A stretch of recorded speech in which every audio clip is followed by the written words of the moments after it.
Not sure what to do in Ottawa tonight? Not even sure where to start looking? I got a website for you. Go to Ottawagigs.ca, whether you're looking for a band, whether you're looking for an artist, whether you don't know what you're looking for. Maybe some live music, or just a fun night out on the town. Start with Ottawagigs.ca and find everything you need.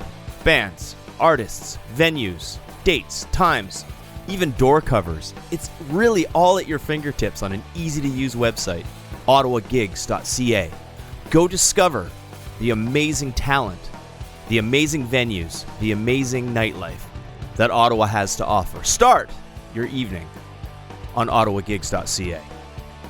It's your guide to the gig. You've got a real attitude problem, McFly. You're a slacker. Born and raised in South G-Bay, lower class punk ass, I was Northwood grade. I had it made. Spent my nights drinking with my mates. Just a short bus ride up to PA. Red River Red. Then I hit the wall and I knew I had to bounce. They still say that 19 years ago. Well, I got the hell out. From time to time you may see me hanging around. Now I feel like a stranger in this town. Crocs and rolls is where I learned to play. Hey, this is Mike. This is Ego and Vice, episode 145. Got to get right to it. Episode went a little long. Had an awesome conversation with a local musician, super funny comedian. His name is Logan Brown. We just kind of met by chance on Spark Street. You'll hear about it in the story that we tell. And going to play some of Logan's stand-up here, and then we're going to come back with the one, the only, Logan Brown, Ego and Vice. Ah, there it is. There's that sexy. Listen to that. Oh, so beautiful. Wicked. I know how many people here are over the age of 35, and it's fucking everybody. So I wrote this one for you. This is the first track I'm going to do for you guys. This is for anybody that's getting up there in years, but is still fucking proud of you, you know? Proud of you. Stuff's starting to get sore, but it's not the shit that usually gets sore. It's like your wrists and stuff, you know? Holding yourself up there for quite some time. You're not going to be able to type right after this one, sweetheart. That was the vibe, you know? So this one's for you. It's called Middle-Aged Love, all right? Come on, baby, treat me right. The day was long, my lower back is tight. See, when I started off the show and I said that I was half black, nobody believed me. But then I started singing, and now you do. See how that works? Okay.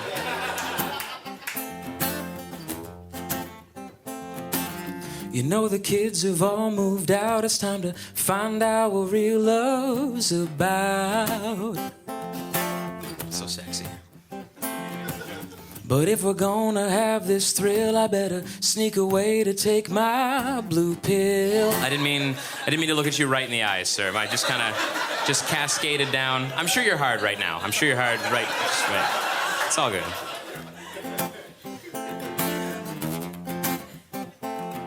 I still want to make sweet love to you, beautiful. It's just now I've got to warm up more than usual. Ooh. I wanna make a middle-aged love to you. You're gonna need an Advil when we are through. Just not the extra strength that hurts my tummy. Ow! My knee.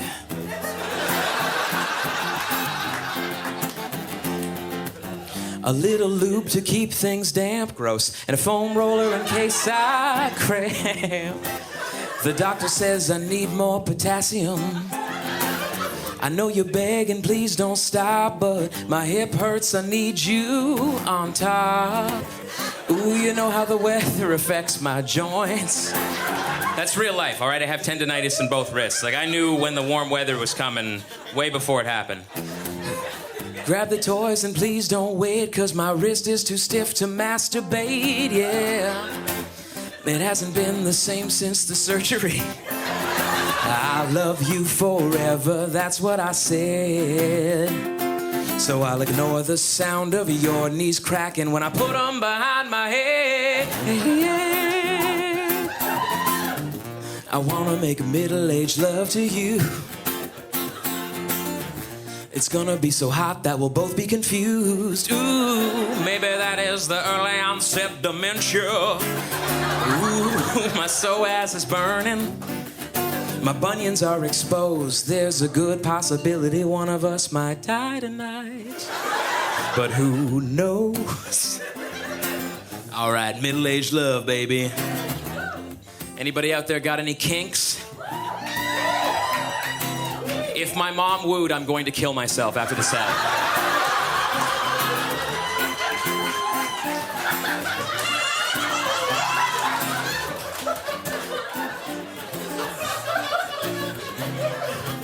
Yeah, well, I got a kink too, right in my neck. Bad joke, middle-aged love to you.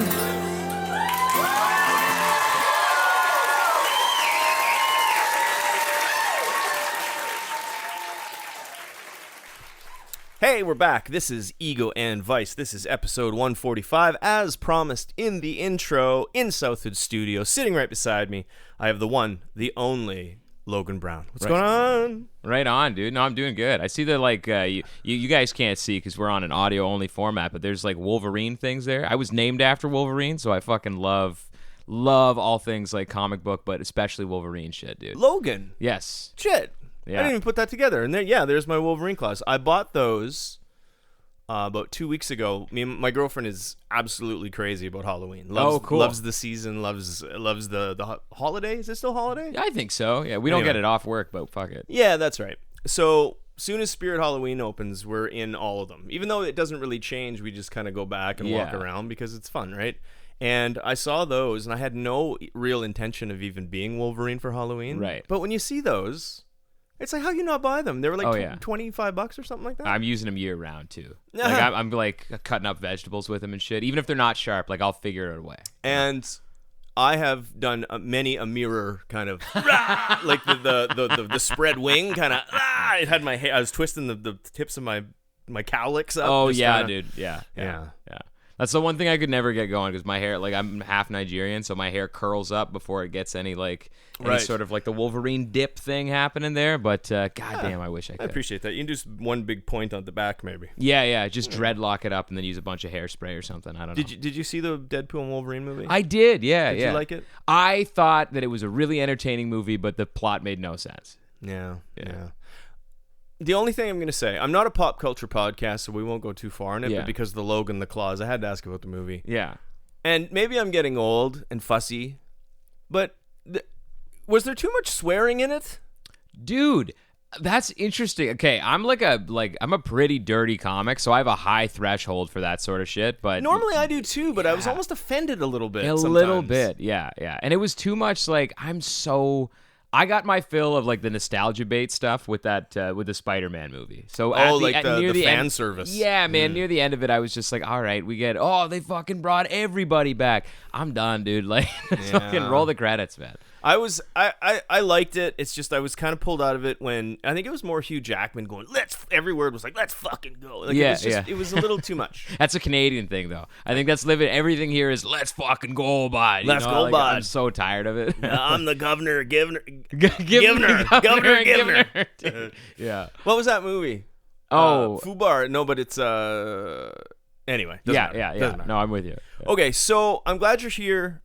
The way I kind of bumped into you, but I don't even think you realize it, was this summer I was on a bike ride. Yeah. And I went down Spark Street because there's a Starbucks right at the kind of midway there at the end. I'd stop and get a coffee, and you were playing at Songs from the Shed.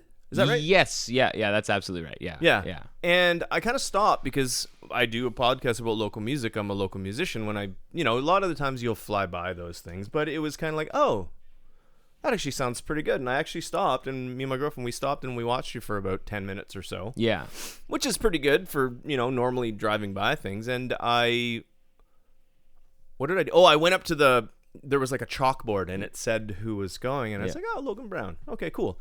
And I sent you an Instagram like 10 minutes later as I was down the road at the Starbucks. Yeah. And then you took like 3 days to get back to me. Yeah, that's a fucking ADHD thing, dude. And I'm so sorry. and I was like, this guy doesn't want to be on my. He doesn't want to be on my thing. Stupid. Fucking. Yeah. And then you wrote back, and you're like, yeah, let's totally do it. So, I think it was I was on a vacation. Like with the podcast, I do it maybe out of a 12 months. I do it maybe 8 months of the year because I take breaks because it's too much. It's too much. Absolutely. So in the summer, I'll take a winter break and I'll take a summer break. And that was during on my summer break. So the podcast wasn't even in my brain. So I think after we spoke, we didn't talk again for at least like a month. Yeah. And then I started kind of getting the wheels rolling. And then we booked today because I try and book ahead just because if I don't, I'll just never do it. I do it all at once. And here you are. Yeah, man. And in the shed, okay, you're a musician first? Or are you a comedian first? Where did it all start? I'm an entertainer first. That's the way that I would just kind of look at it. Like anything else is just sort of like, I don't even know how to explain it. Everything else is like tertiary to just like getting in front of people and just going, what? With comedy, it's easier because it's the precedent is set that for a 90-minute show, you got to shut the fuck up and let us do our thing. Whereas like if I'm in the corner of a bar or in a shed on Spark Street, you don't really have to care that I'm there. You know what I mean? So it's like if I need to service the ego, or then fucking ego and vices. Then welcome to the show. Comedy is kind of my usual go-to, but music is a lot of fun, and I like doing them both. So yeah. I overheard in the shed show. I think you were just doing some cover tunes. Yeah, right? just Is some that cover what that tunes. was asked of you for that, or is that a common thing for you to do? It's just usually a common thing that I do. Yeah. Do you ever are you one of those musicians that can take a gig at like a Heart and Crown and just like play all night? Yeah. So you actually make money doing this? I do, yeah. And that's oftentimes like, unless I'm getting like a headlining spot with comedy, a lot of the time I'm playing music for like a little bit of extra cash on the side. So yeah. Right. See, I find that if you're out there and you're writing your own music and you're playing gigs and stuff, it's not sustainable to live off of, like, because you're always kind of a starving artist. If I have friends that are in like a cover band, they do like weddings and stuff. They still have day jobs, but they actually make money playing music, which is crazy to me. I've been playing music for 30 years, almost 30 years. I could, all the money I've ever made in my career could probably fit in my wallet right now. That's so funny. Do you know what I mean? It's just like, but I have a lifetime of memories and experiences and stories and stuff like that. So it truly has to be a labor of love to a degree. Yeah. And I mean, like in a perfect world, if you don't have an issue splitting your brain in multiple ways, you can do the both. Like I find I'm not a huge fan of like writing my own music, like in a serious way. I don't mind writing songs about my dingus, but for some reason, so when I want to write an original song and be not creative, because I think it is creative to like play cover songs, especially if you're putting your own spin on it to a certain extent. But when I want to service that part, that's where comedy kind of fits in. And and the entertainment thing is I don't just play music for the money. I won't play music without getting paid, but like I don't just play music for the money. I do love being the party for a little bit. Staying up till 2 a.m. and then going to my day job the next day is a little aggressive sometimes, but for the most part, it's just getting in front of people and whether they're drunk or not. Like I just like making people have fun. So I heard a rumor. It may have been from you. Is it true, or do you have a jazz degree? No, jazz? that's just a joke. Yeah. I overheard that, and then I was listening. I'm like, yeah, he's pretty good. Oh, thanks. Because I was listening to some of your stuff on Spotify too, and you know your way around a fretboard. I do. Yeah. You can play. Yeah. Cover songs. Reason I don't play cover songs is because I am a very meat and potatoes musician. I see. Yeah. I like pop punk. I like punk rock. Hell yeah. I like easy rock, stuff like that, where it's just like chords, right? Where I can chunk my way through it. When it comes to cover songs, I don't play them because I always feel like I fuck them up. Right. They just sound like shit. Nobody's gonna want to hear me do this to that song somewhere. Right. Yeah. But you have a lot of grace, finesse. Like you could play. You don't have to play Wonderwall at the bar. You could dazzle people. Yeah. Where did that come from? Is that self-taught? Yeah, it's all self-taught, man. It's all just like just sitting in my basement and kind of woodshedding. I got started with Guitar Hero. So the first thing that I heard when playing something technically, whether it's like Through the Fire and the Flames or some shit like that. It was like a crowd. Dragon Force. Yeah, Dragon Force. Yeah, like when you're playing something cool on the guitar in a guitar-based video game, you hear the audience go, yeah! And when you're sloppy and messing up, you hear them go, boo! So that stuck in my brain in my youth. Yeah. And so I just dove in when I got my first guitar. I just kind of dove into like, I think the first song I learned was Black Magic Woman. But you know what I mean? Like I skipped the whole like learning Heart of Gold by Neil Young and everything like that. Like I immediately was running before I could crawl. See, guys like you drive me nuts because seriously, I'm a self-taught player, and I've always been. I'm convinced that like I can play the guitar, like I can hold my own for what I do. But I've had other like virtuoso guitar. There's a guy in the city. His name's Scott Norris. I don't know if you ever heard of the band. The Escape Society. Oh, I've heard of the Escape Society. Yeah, Scott used to be in like those metalcore, like those crazy. He's probably the best guitar player I've ever seen. Oh, wicked, like live anyway.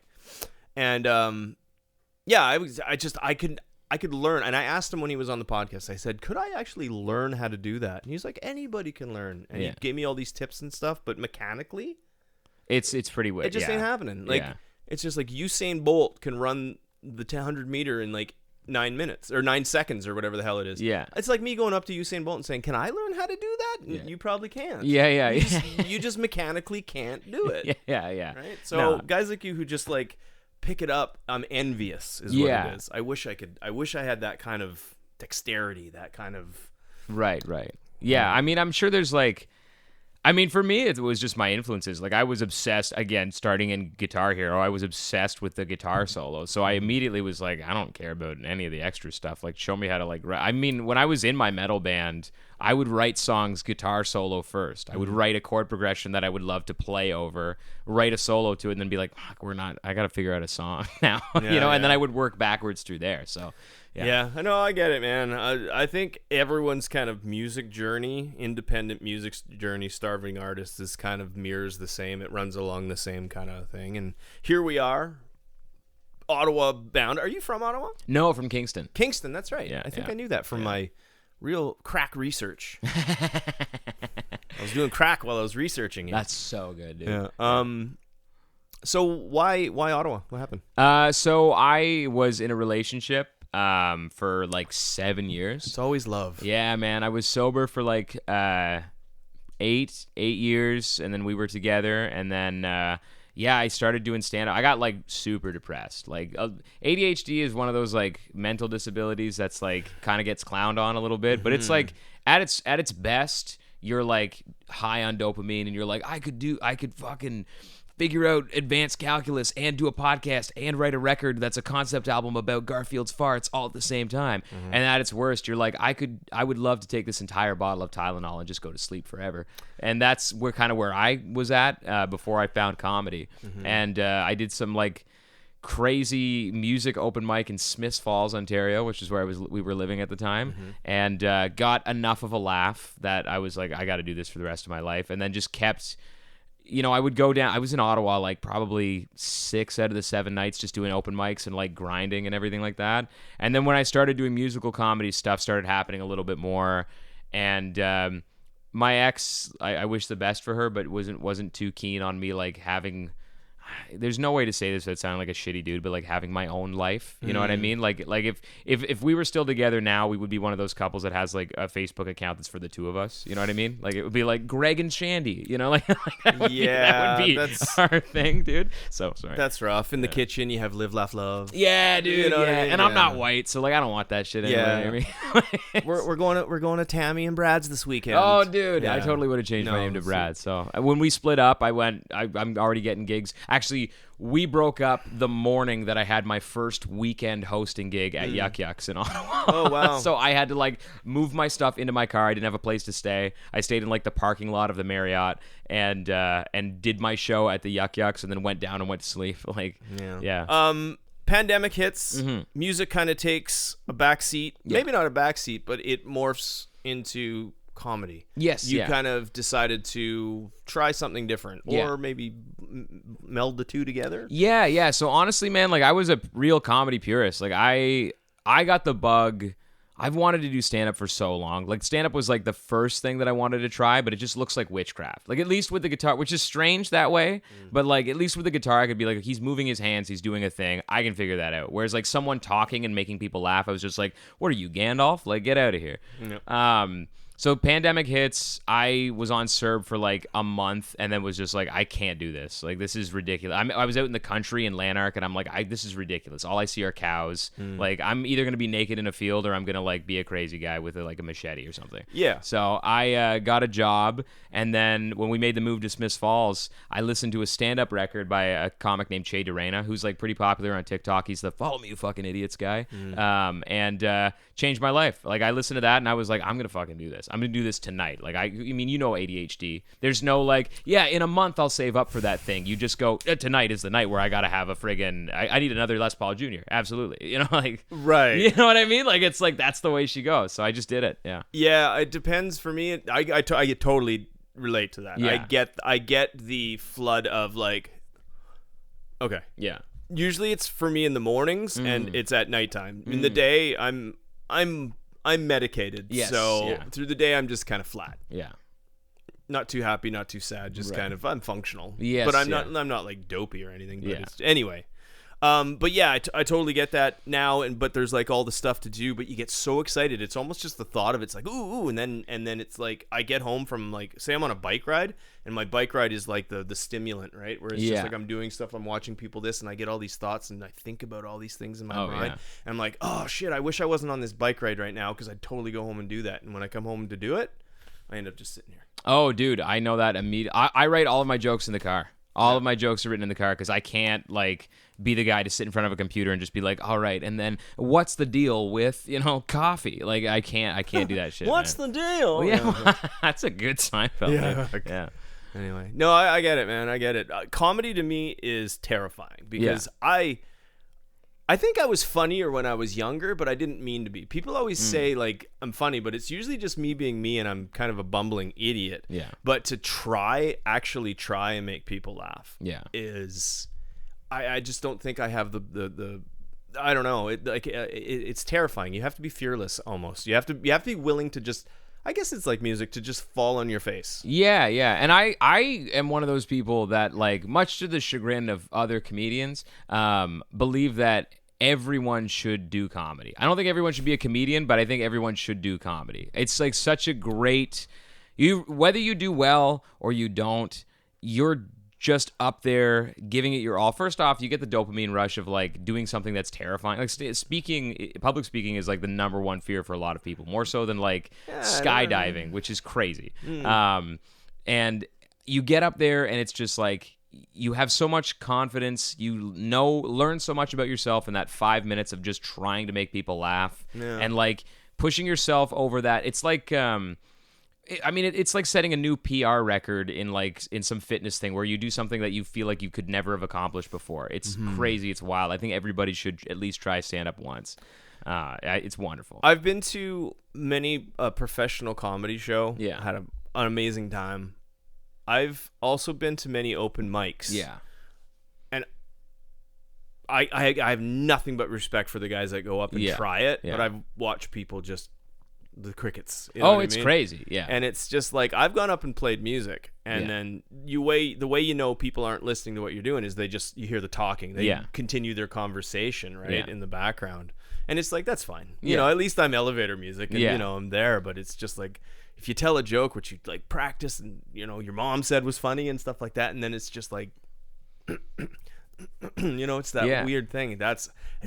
I feel like George McFly. I don't think I could handle that type of rejection. But that's the thing, man. That's what's so crazy about it is like you're right. Not everybody can handle that type of rejection. I know a lot of people that have like their first bomb. They're like, I'll never do it again. Yeah. But the thing is like it forces you to be like, it's not me. Like it's like when you bomb, it's akin to being like, oh, I played the wrong note there. You know what I mean? And then you just go back to the drawing board and you're like, okay, I'm going to try G natural instead of G minor and see if that works next time. And then the problem is you have to sit in the fact that you played a G natural until next week when you can get on stage and be like, please, for the love of God, let it be G minor. Let that be the secret. Right. But you just like, you suffer, and everybody suffers too. Like, everybody's gone through that. You know what I mean? Like, not everybody has had the whiplash guy throw a stick at you. You know what I mean? I have not. We've all struggled as musicians. I have not had the same struggles that, like, a jazz guy who's going to Humber right now has had. Just the same way that, like, so a lot of people haven't been ignored if they've sold a bunch of tickets to their shows and shit like that in a coffee shop. You know what I mean? Like, it's just like... What's the thing?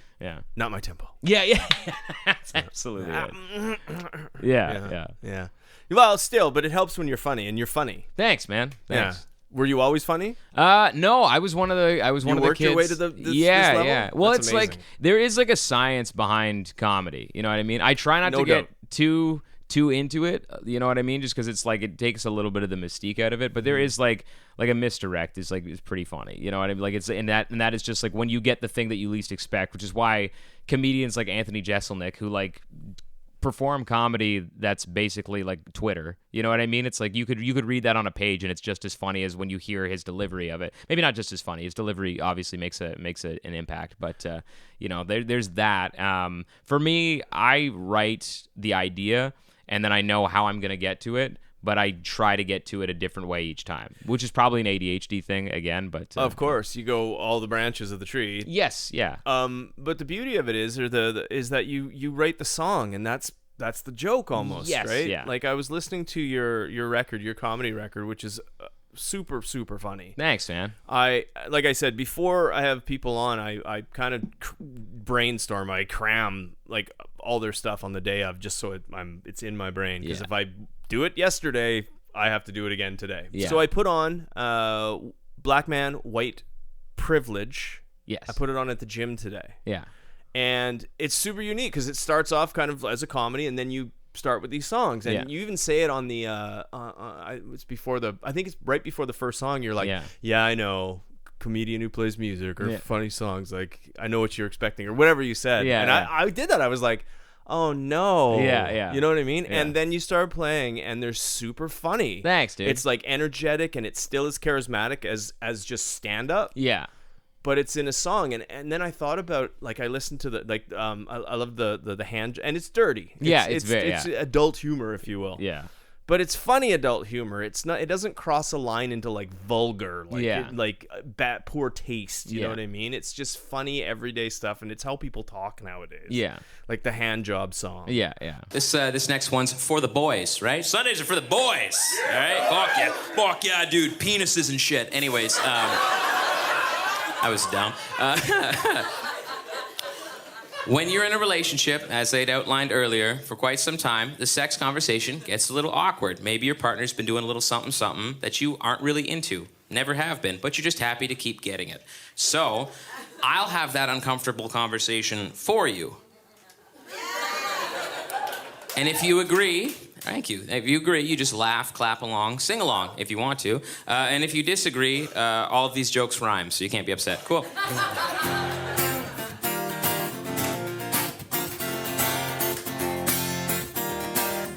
Yeah, this one's a rockin' one.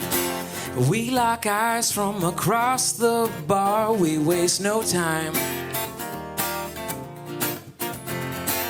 Down our drinks, hit it off, you and me, it is go time. Well, I call a cab, and you tell your friends, you and me have some idea where this night ends. You say you've got a surprise, beckon me to close my eyes. Well, I open wide, and your hands are oiled. Let's call a spade now, baby. Our evening is spoiled, 'cause nobody wants a hand job. Nobody wants a hand job. You don't like giving them, I don't like getting them. Why don't we agree to stop? Yeah, nobody wants a hand job. I do this better alone. 'Cause my monkey mitts have got memory foam. I know you like Street Fighter 3, but that joystick is still attached to me. I admire your vibe, but I would like to leave your place with my penis alive. Oh, nobody wants a hand job. Nobody wants a hand job. You don't like giving them, I don't like getting them. Why don't we agree to stop? Yeah, nobody wants a hand job. What's the deal with all that lube? You trying to make your hand feel like a mouse too? Well, here's a cool tip that I got for you. Just fucking use your mouth.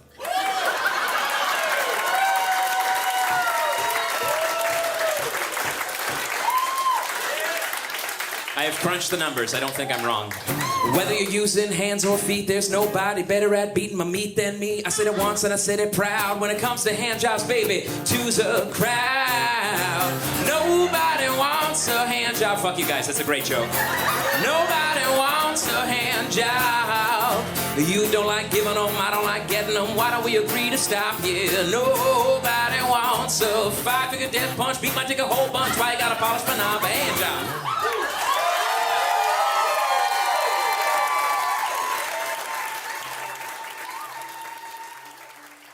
I started thinking about, like, it's brilliant because it's like, yeah, he could have stood there and just talked that joke through. Yeah.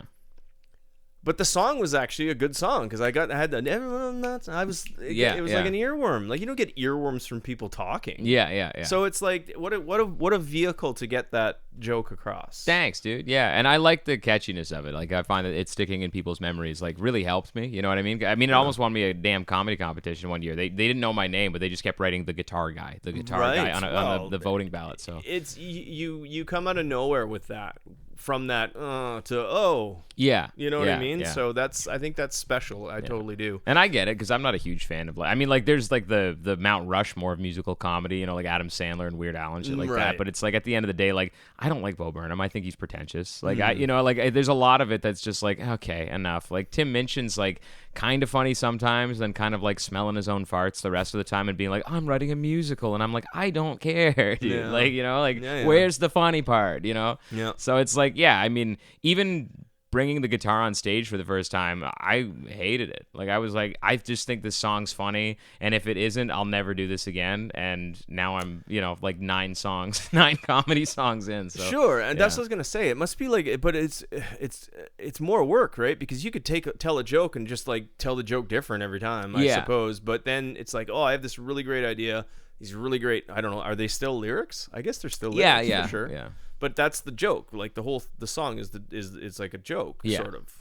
Not like it's not a joke, but it's no. and it's the humor of it, Yeah, right? of course, yeah. But it's like you have the idea and you have like the points, but then you have to write a song. Yes, yeah. Like it can't be a shitty song. It still has to be like a song people want to hear. Yeah. So that's of course. like it's like double duty. It's like I have to be funny, and this song kind of can't suck. Yeah. Well, the song for me is the first part. The song has to be a great song or a good song, and then the jokes can be swapped out. Because if there's something that's like not funny, I can just try it, doesn't work, and then go in and replace it later. Yeah. But if the song is catchy enough that it sticks in people's ears, then I'm like, okay, I've got something here. The second verse was shit. I got to go and fix that. Yeah. You know what I mean? Like that's my thesis behind Yeah, it. that like I don't write funny songs. I just try to write a song and I fail miserably. So now you're doing like double duty on top of it, and it's all good. So I'm envious. So you're starting. I find that easier. I try to write good songs, and I walk that line of like, is this too serving of the guitar player's side of me, or is this too like, I can tell that you just listen to Rain Dogs by Tom Waits and you're really trying to be poetic here, buddy. You know what I mean? Like I find comedy is that one thing that for me it's just very easy to kind of like get out creatively, and I don't take myself seriously. Like I would love to be. My girlfriend is a phenomenal singer-songwriter, melts people's hearts, and keeps an audience like captivated for the entire time that they're like watching. And I feel like a dork if I try to do the same thing she's doing because she's so fucking good at it. I feel like I'm an imposter. Yeah. Because I'm a silly dude. Like you check my Instagram, people are always like, yeah, we'd love to come to your shows, but you don't post your shows. You post a photo of cashews that say mixed nuts and then you laughing covered in water. And I'm like, yeah, it's my content, dude. Like enjoy. You know what I mean? Like, yeah, it's like, that's who I am. Yeah. This guy. Yeah, exactly. It's just pictures of me just with my tongue out staring at the camera. Like that's what I'm looking for. You know? I appreciate that. I'm in a band, Goat, that is a band that that is me, I guess, since 2011, and I'd always write stupid songs. Yeah. Like every once in a while, I just write one. Like I have a song called "Don't Put It in Me." Yeah, that's so good, dude. Yeah. I have a song called they're like between the punk songs. Yeah. They're just like the 30-second little. Yeah, Yeah. I have a song called "Butt Baby" that's great. because it's what I won't consensually put it in your vajayjay, but I would gladly put it in your butt because Yeah. you can't have a baby out your butt. Out your butt. That's Anyway. so good. Maybe. Hey. Anyway. Maybe. No. I can't. I'm not gonna make a comedy album Yeah, because I don't have. Like I said, I don't have your grace. It's all meat and potatoes, but just bad. That's so funny. I Yeah, mean, I'll play a couple of those later. yeah, please. Anyway, a podcast. You also have a podcast. Yes, yeah. Podcast, same name as the album, Black Man, White Privilege. Yeah. And that's on Spotify. Yeah, it's on all the places. We're taking a little bit of a break right now because I am moving back to Kingston. So we've got like right. a couple episodes banked, but we're gonna release them just so there's not like a huge inconsistency. We would like to think that we're doing this for the people. We're doing it for the algorithm. So I've got to find like a consistent posting schedule. So it's going to be monthly until I get my studio situated back at my new place. But it's so much fun, man. What It's is just me talking. what is it? Oh, that's all it is. Just Yeah, it's just me talking shooting about shit? everything, and it's just I'm unmedicated for ADHD. I was on Adderall for a little bit, and then I took it off. So it's like one man improv essentially. I just every thought that comes up here, I just go with it, and I think one episode recently that's about to drop, I talked about how littering is worse than cheating because eventually you're gonna kill a bunch of crows that try to eat your litter, and then the crow dad's gonna watch it, and he's gonna end up becoming the crow punisher, and then a whole bunch of dudes named Braden are gonna get killed by the crow punisher. Like it was just, and this went on for like 5 minutes. That's the fair. TikTok version. I get it. I get it. Yeah. Logan doing stuff. Yes. That's your Instagram page? Yeah, that's my Instagram And that's what we're looking at right here. Again, audio podcast. And just by clicking on it and opening it up, it's just kind of you doing you. Yeah, it's just me doing me, dude. And these are just little videos that you kind of promote your comedy and your stuff with. Yeah, man. It's like, well, you know what, dude? Like, social media fucking sucks. Like, you know what I mean? Like, it's not. It's just like you're either getting told outright that you suck on the platform, or you're getting told like just by scrolling through and seeing people being better at the thing that you love. You know what I mean? And that's where the checking your ego part comes into play as well. But it's a terrible thing that just sucks the dopamine right out of you. It causes you to teleport in time as well. You sit down at like 9 a.m. and all of a sudden it's like 3 a.m. and you're like, how did this happen? Yeah. So for me, doing social media in a way, because like you got to be somebody else every time you step out the front door. You know what I mean? You can only really be authentically you. So to come home and to need to put on another face because of quote unquote branding, I will work for the post office for the rest of my life if it means that at least I get to artistically be myself to the fullest extent. Yeah, that's fair. That's fair. There's so much today as far as content too, and everybody who's anybody, you see, just pick up any type of social media, and it's the guy sitting in his car going, you know what? Yeah. Hey guys, you know what I mean? And it's like everybody, you know what I mean? It's like everybody. You're too good at that, dude. That's so good. It's like everybody has decided that they are some sort of, or I guess they have a voice. Everyone has a voice. Yeah, everybody's But got it a doesn't voice. mean that they have to see it. Everyone has to see it. And it's just like some people who, like yourself, who Yeah. have something to offer Yeah. instead of just some commentary about something. Anyway. I'm with you 100%, man. I Yeah. mean, that's the thing that bothers me even about comedy. Like, I love comedy. I think comedy is fucking sick, and I love that anybody can do comedy. I love there's so many different types of comedians. There's alt comics. There's like, insult comics. There's crowd work comics. There's guitar comics, for better, for worse. And I have a real issue with just like it's the point first and then the funny later type of thing, because it's just like I mean, just from my perspective, it's like people are spending like $20, $25 to go out and see a comedy show.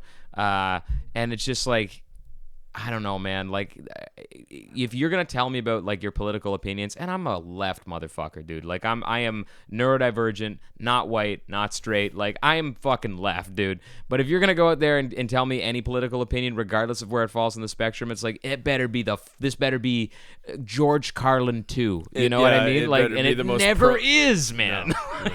it's regurgitated crap that they heard from somebody else. Oh yeah. I steer clear of politics completely on this podcast Yeah. because this is escapism. This is Yeah, to no, talk absolutely. about something else, and I think that's what comedy is there for. Yeah. If somebody passes away in your family, if you get broken up with by a spouse or a loved one, or you just having a bad day, comedy is there to not think about that shit. Yeah, dude, I'm a proud pee-pee poo-poo comedian. I don't care. Like, Jeff I Fart, do Dixon. not care. That was always my goat thing. It's just like, I wish I could just write a real song and not just write about dicks and farts all the time. Oh, dude, it's the greatest. It's the greatest. I gotta live that shit, man. Like I said, like I gotta go outside and live like what it's like to be anything, regardless of my political. I gotta go out there and live as a minority. Comedy is my escape. I'm not writing about it. Cool. It's funny that you said that because I did write some questions. Sometimes I prepare some questions. All right. With my crackhead journalism. Let's Okay?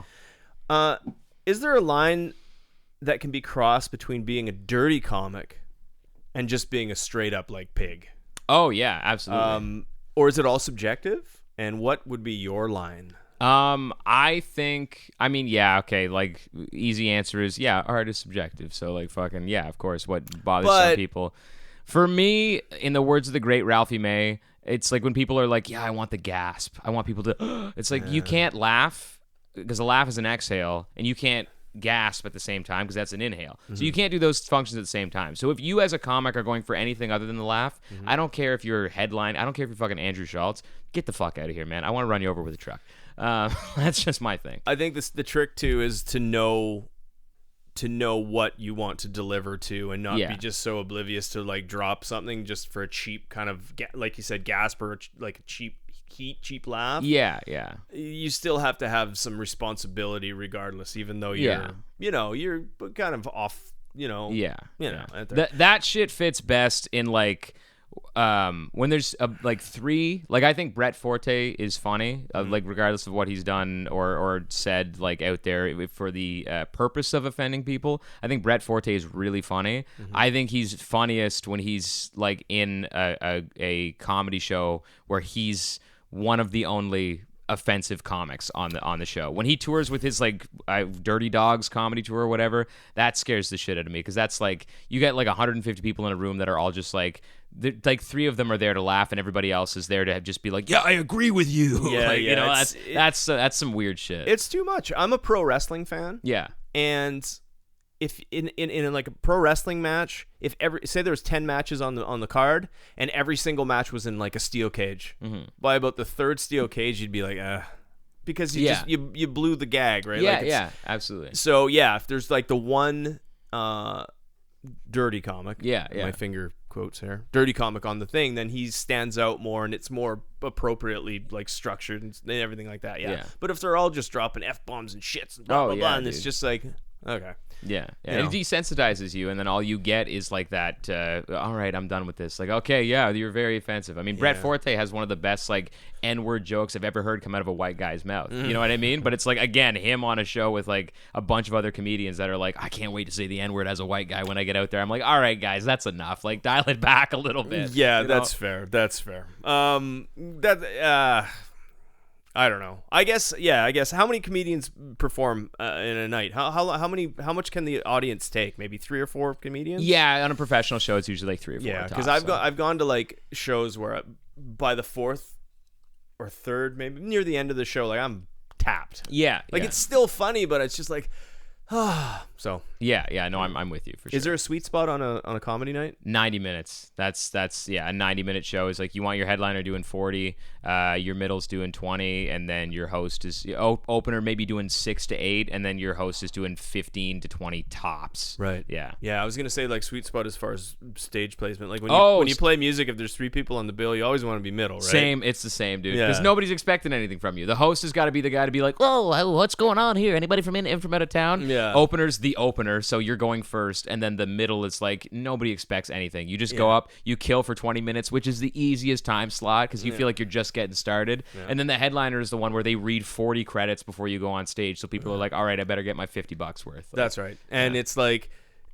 is middle, you're there's still some stragglers from the first act, like the crowd. They're like, okay, we'll stay here, and there's tons of people still waiting for the last act, so you got like the attention of all the Yeah, yeah. I'm relating this to music, of course. Yeah, It's yeah. just- Usually, people are pretty good about showing up relatively on time. And the comedy shows, there's leeway. Like when they say a show starts at 8:30, I probably shouldn't be giving this information away because people are gonna know that the show does not start at 8:30. But like comics know that they can show up at around 8:20 because the show's not starting until 8:45. Right. Yeah. And normally, I guess if you buy a ticket to go see a comedy show, you're there to see all three. Like you're there. It's not like it's not like walking downtown and walking to a bar and paying your $10 cover and listening to a band and going, that's enough, and then you leave. Yeah. And even though there's like another 2 bands to go, right? Yeah, So, yeah. It's like it's a full commitment. It's like $15-20 because it's a show. Shows. Yeah, It's a yeah, show. absolutely. Yeah, so that's what you're paying for, and everything's expensive nowadays. Yeah, yeah, Fuck absolutely. Galen Weston. Yeah, specifically him too. Yeah. What is Ruckus Productions? Oh, that was a production company started by me and my 2 best friends. One of them is actually my roommate now, but yeah, we just started doing a bunch of shows, and then it became a podcast. And the only thing that survived is a show that I thought of when I was driving at work, and I pulled over and sent my boys a voice message, and I was like, "Strip Joker. We get the comedians on stage every time they bomb a joke, they got to take clothing off." Blah, Yeah, that was. And then my one buddy who is like, it's no longer a Ruckus production. I think Ruckus Productions is defunct, and it's just like under Kia Mazzari's name. But he just took the idea and turned it into this incredible show. Like it amazes me every time I'm on it, and every time I go and see it. That guy's a marketing fucking genius. Like, yeah. That's cool. How do you book comedy shows? Like you can't. I guess you can't always be at like a comedy club. Sometimes you just do it in. Yeah, the idea is you go first. Like it's like going to an open mic just to get on the show for that bar. You know what I mean? You go and impress the owner, and then you're like, "Hey, can I be here on a Friday night?" Yeah, you go down, and then you just watch the show. Say you're a comic. You try for a lotto, which is where you just put your name in a bucket, and then hope to God they pull you out, or pray to God they don't, depending on how you're feeling that day. Then you just get booked the next time they are calling for spots. Yeah, and in the Ottawa comedy community, you just like write your name on one of the Facebook groups and just say spot, and hope to God you're pulled for that week. There's like a bazillion bands in Ottawa. How many comedians are there, active stand-up comics in Ottawa? Quite a bit, man. Really? Yeah, I maybe 100 and something, maybe a couple hundred. There's at least 10 headlining, like have done JFL, have like done Winnipeg Comedy Festival, like have been on like Rob Pugh lives here. He was on The Boys. Like he, wow. He had a bit part in The Boys. Like it's pretty great. Yeah. Crazy. We're spoiled here, dude. Yeah. Is it? Do you?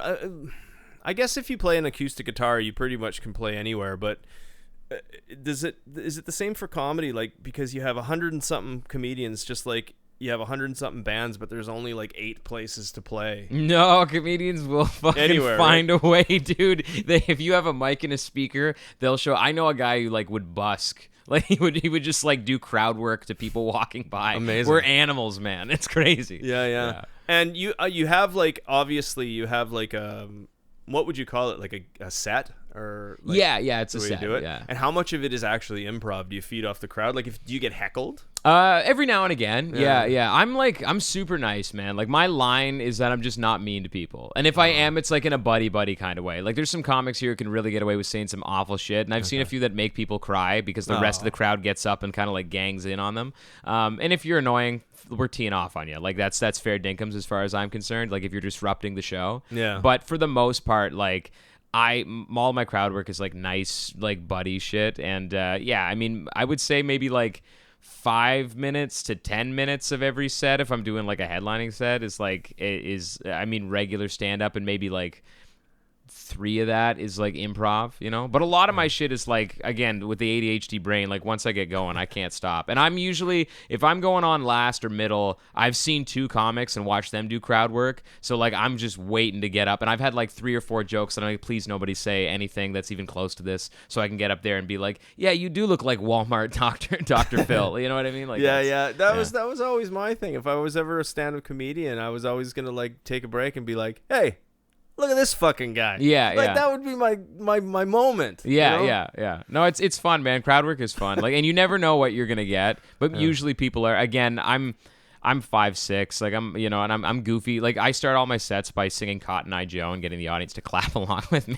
So it's like you got to break the ice, right? Yeah, man. It's just the second I get up there, people know that I'm just down for a silly ass time, and so they kind of like, they drop the guard. I think if they know a comedian's coming up too, they're there to expect something kind of. Yeah. Some people do pay $20 just to watch a black man cry sometimes, but Well, I guess it depends on what part of the world you're in. Yeah. I've done enough gigs in Cornwall, but like it is. What it is.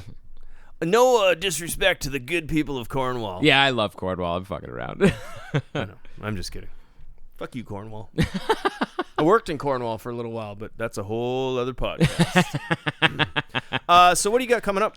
Yeah, man, I got a couple of like headlining spots that I'm doing. I think November. I gotta pull up my damn calendar for this. November 23rd, I'm at the Royal Theatre in Gananoque, Ontario. It's a long way. Yeah, to Gananoque. Yeah, dude. November 23rd, I'm at the Royal Theatre in Gananoque, and then I'm at Burnstown. I'm at Neat Cafe for a post-Christmas show on November 28th. Cool. I'm gonna be in Hudson at Cardinal Brewing this. I don't know when this comes out. October 27th. So sorry if you missed it. Yeah, man, just doing spots. As I move back to Kingston, they've got that new comedy club, Time to Laugh. So I'm just gonna be. I've got the comedy album is out, but I filmed a special for it that I've like.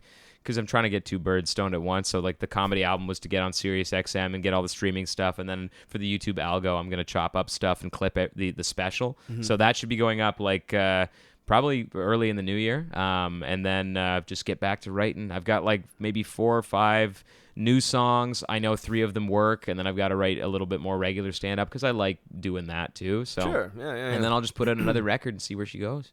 You couldn't have done it all by yourself? Do you have anyone you want to give a shout out to, or anyone you? Yeah, man, absolutely. Like, I mean, the first weekend spot that I ever had, the first person to ever take a chance on me in their comedy club was Nick Burden over at the Laugh Lounge. I think to this day, it's like my favorite comedy club to perform at. It's home. I mean, Howie at Yuk Yuks has always treated me really nice.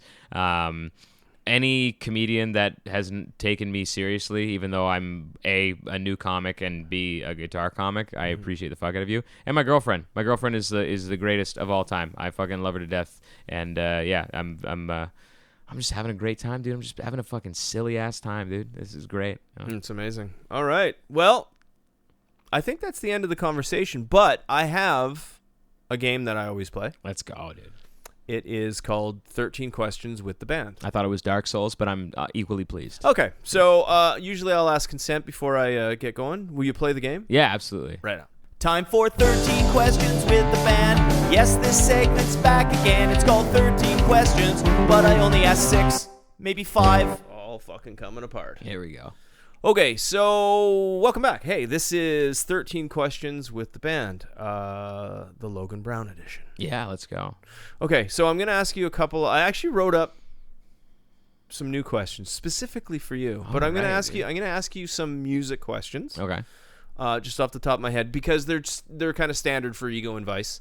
What was the very first music, whether it be a CD or a record or vinyl, that you ever bought with your own money? Oh, Jimi Hendrix. It was like a greatest hits CD. It was like the Are You Experienced greatest hits thing. Yeah. Oh, the classics. Classics. Yeah. So when he's wearing that fucking purple shirt, dude, and he's V'd out like nobody's business. That one, dude. The puffy. Was it a puffy shirt? Yeah, it was like a blazer. It was like one of those like jackets, but not the like I am in the British military jacket. Yeah, right. Yeah. He was suave, dude. You could do worse than a nice blazer. Yeah, Jimi Hendrix in a nice blazer. He was in his fucking working in the office era then. Yeah. Right. What was the very first live concert you were ever at?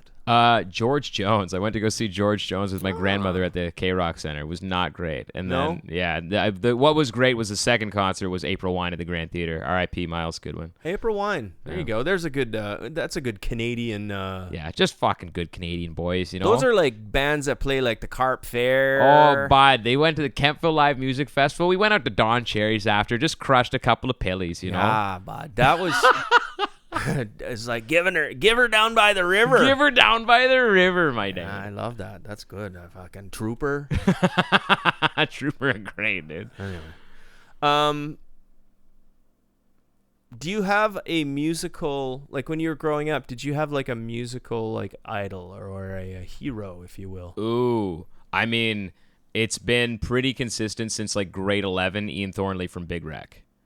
I think that guy is the greatest of all time. Yeah, but I honestly didn't really care for the Big Wreck stuff. I liked his solo stuff when he was just like Thornley. Really interesting. That shit was good. Yeah, man, it was like dirty. Like I found that was a little bit too Nickelbacky, a little bit too like 604 Records production. Right. But I mean, I don't know, man. I just think he's a baller for being like, let's do the Wall of Sound thing, but with a banjo, and then shredding over top of it. I guess so. Kills me. I didn't even like. I think I had that first Big Wreck CD. Oh yeah, in loving memory. Yeah, but then I liked Thornley because it was a little more riffy. Yeah, that's fair. It was less.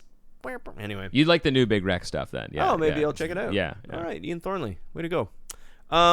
If you had a time machine and you could go back to any legendary musical moment in time. Oh, What would it be? shit, dude, that's a tough question. I mean, I feel like the obvious one is Woodstock, but like Which one? the 60s one. All right.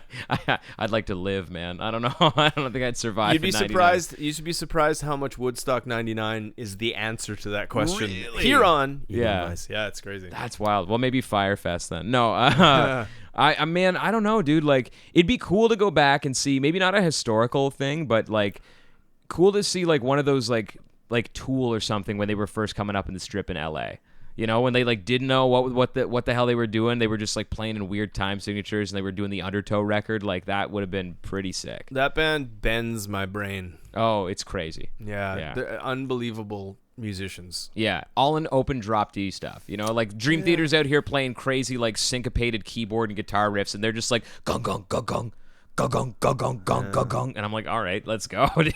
There's that video, I don't know what it is, but it's Danny Carey and he's doing the, I don't know what song it is, but it's in like fucking 5/8 something crazy shit. Oh, yeah. And it's just bananas. Like it's just like, how do you even, anyway. Them and Meshuggah, man, they're like, it's insane. Yeah. Insane. One more music question, and then I want to get into my stand-up questions. If you were stranded on a desert island, what would be your desert island record? You could only have one. Ooh, desert island record. Oh man, I'm about to just white it up in this basement, dude. Probably Dave Matthews, Under the Table and Dreaming. You definitely whited it up. Yeah, I appreciate that though. Yeah. I appreciate that, Dave Matthews. The space between. Oh yeah, the dude. bucket lines. That guy was my idol. Is he still doing stuff too? Oh yeah, just got inducted to the Rock and Roll Hall of Fame. Fuck, I lose touch of shit because I live in a bubble. I got to change my other answer. I think Dave Matthews over Big Wreck. Now that I think about it. Oh yeah, yeah. I think Dave Matthews over Big There's Wreck. no rules here. Yeah. There's no rules. Okay, let's move into these questions. When did people lose their sense of humor? Ooh, I don't think they did. I gotta be honest. Like every time I hear people bitching about like cancel culture and shit, I'm just like, what? You get fucking grow up, dude. You know what I mean? People just got sick of it. It's like if you every decade has like an era of like humor. You know what I mean? Because like stuff becomes hack. You know what I mean? Like it becomes hack faster because we have the internet. I don't want to hear a Will Smith slap Oscar joke ever again. You know what I mean? But it's like, if you really like my wife, then go watch your old 80s records. You know what I mean? If you really like fucking I'm on drugs, go watch your 90s comedy records. You know what I mean? I think people just like, shit just gets hacked because it's been done too much. And at the end of the day, like, if it's the first thought or if it's a joke you've heard a million times, it's going to be offensive before it's funny, because what's funny is the surprise. And if it's not surprising you because you're like, oh, this old guy's going to bitch about how he doesn't love his wife anymore, or how she wants him to do the chores, then yeah, of course. And then those guys are going to use the excuse that this audience is just intolerant and they're offended all the time. It's like, no, you're just not funny anymore because it's not 83, you know? I guess that's my question too. It's like, my next question is, people can say some outlandish shit in comedy, right? Can you just chalk it up to, oh, it's just a joke? Or is there like a line for that? Is there a right and wrong in that? Yeah, I think it's just if it's funny. If it's funny. And if it's funny too, again, like it's subjective. You put a clip on the internet, something that makes me laugh is not something that's going to make everybody laugh. But it's got to be like it's got to be at least a 70-30 ratio of like, joke, laugh over offensive. And you can hear it in the clip too. If you watch a stand-up clip and you hear people go, ooh, and it's an uncomfortable laughter. It's like, you know, people are pretty easy to read. Like, that joke was too far, and you sound like you're starting a mob here. You know what I mean? Yeah, that's fair. Okay. Is it true that all comedians are just really depressed and sad? No, dude. No. Like, yeah. Some people are, like, I mean, there's definitely something in you that makes you want to go on stage and get the shit kicked out of you for like 5 to 10 years before you get a good 5 minutes, for the most part. Again, I'm saying this as a comic that's only been doing it for like 3-4 years. But I think that's just a stereotype. Like, there's definitely some sadder people than there are like, hey, everything's great. You know what I mean? But it's like, I mean, one of my favorite comics in the city is like a teacher, and he's like the happiest dude I've ever met in my life. That guy's like fantastic, and it's like so jovial and always asking people about their special interests and stuff. Like, yeah, he's wonderful. Yeah, that's fair. Here's a question. No wonder those questions weren't there. I'm on the wrong one. What makes you laugh? What's funny? Oh, weird shit, man. I love alt humor. I love some like goofy motherfucker going on stage and being like, just like taking his shirt off and being like, I'm an octopus. That shit gets me every time. And maybe that's like the ADHD, or it's the misdirection of just like, I'm tired of like the set up punchline shit. But yeah, man, when somebody's on stage, just like Chris Locke, I think is the funniest comedian in Canada right now. Yeah. I think that's somebody just being themselves. Dude. Yeah. It'd have to be just acting out their like when you feel stupid, you just and you do it in front of people though. Yeah, because everyone's been alone and done stupid things, you know, where you're like, anyway. Yeah. And to do that, to have the courage to do that in front of people, to get a laugh out of it, it's really putting yourself out there, and I appreciate that. I respect that. Yeah. I asked you about a music idol. Did I not? Yes. Did you have a comedy idol when you were younger? Yeah, man. I think Norm. And I was about to say, and why is it Norm Macdonald? Yeah, it's Norm Macdonald, dude, because he cracked the code of just like the punchline is the least funny part of his joke. It's like every other, like the whole thing is funny. You want, like, he'll tell a 10-minute joke and you're like, more. I don't even get that with music, dude. Like I said, I'm a Tool fan. Like 7 minutes in, I'm like, we got to wrap this up, boys. Like, I don't need to hear about Maynard's trauma anymore. You know, like Norm could talk. It's a shame that, I mean, other than his show, he doesn't have more podcast appearances, because that guy was just, everything that he said was gold.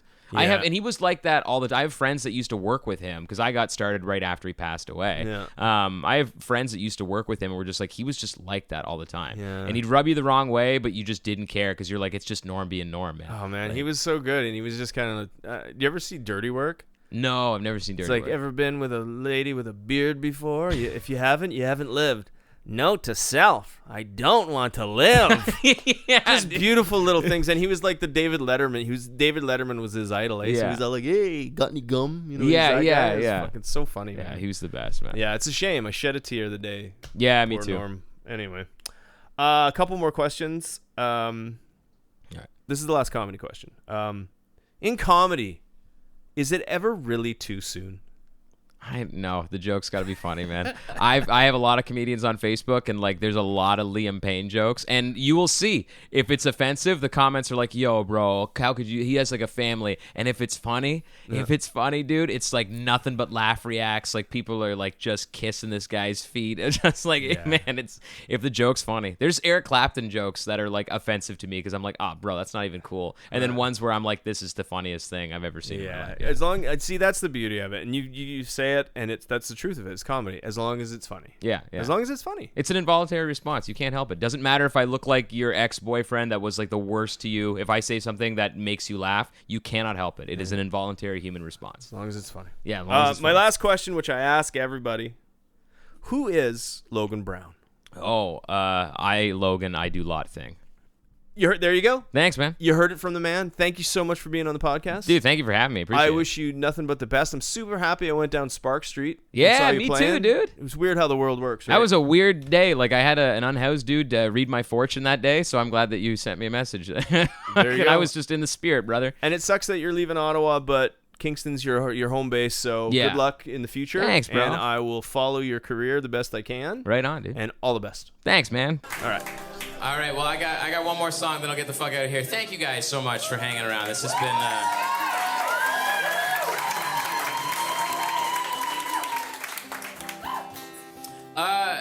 how many people here know someone or are someone that treats their pet like family, but is kind of... But they're kind of fucking weird about it. Like, they let their dog kiss their mouth and shit. Like, right on. Cool. Well, I wrote this song about you people. This song is called Just Kidding, all right?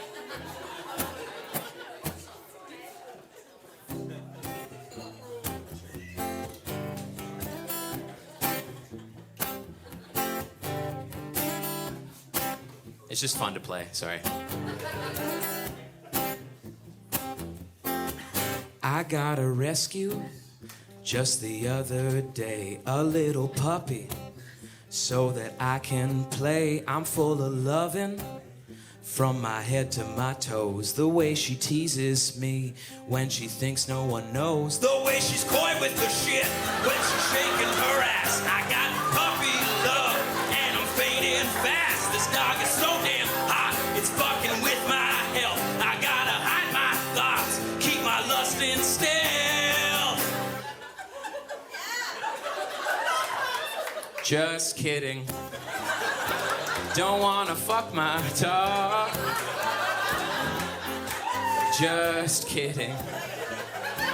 This is a comedy song. My best friend Molly is a basset hound with floppy ears on and a tail that's brown. I pick her up and bring her all around. I rescued her from the doggy pound. Speaking of pound, that's what I'd like to do, 'cause technically humans are animals too. If God didn't want me feeling her up, then he shouldn't have made such a sexy pup. Just kidding. Don't wanna fuck my dog. Just kidding. This is a comedy song. I put the beast in reality, the doggy in style. You say our love's forbidden, but she's bearing my child. We're gonna have puppy, human hybrid babies. That's the thing about love, it drives you crazy. Just kidding. Don't wanna fuck my dog. This song's disgusting, guys. You know, if you'd have asked me when I first started playing guitar the type of stuff that I'd be writing like 14 years later, I don't think it would have been this, all right?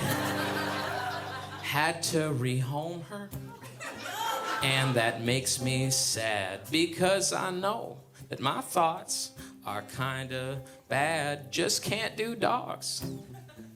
And that is that. Maybe I'll try my luck rescuing a cat.